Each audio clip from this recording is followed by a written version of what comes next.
Hi, so today I'll be showing you how to use the deleting hand motion. This hand motion will be used for deleting syllables, deleting phonemes, and deleting compound words. When using this hand motion, you will present the word in your hand as so. And to delete, you will simply pull back a fist to represent the part of the word that is being deleted. If we were going to be deleting compound words and utilizing the word flashlight, we would have flash in our right hand and light in our left, as this will be mirrored as your left and your right. So when deleting the word flashlight, if we were to remove flash, we would be left with the word light.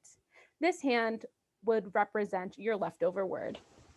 When deleting syllables, we would do the exact same motion. So if our word is taller, and I asked the students to remove the we would be left with the word tall. Same goes for deleting initial sounds of the word.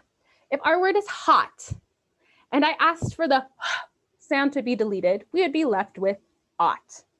This can be used in your Zoom classes, your group settings, or in the classroom or one-on-one. Thank you so much.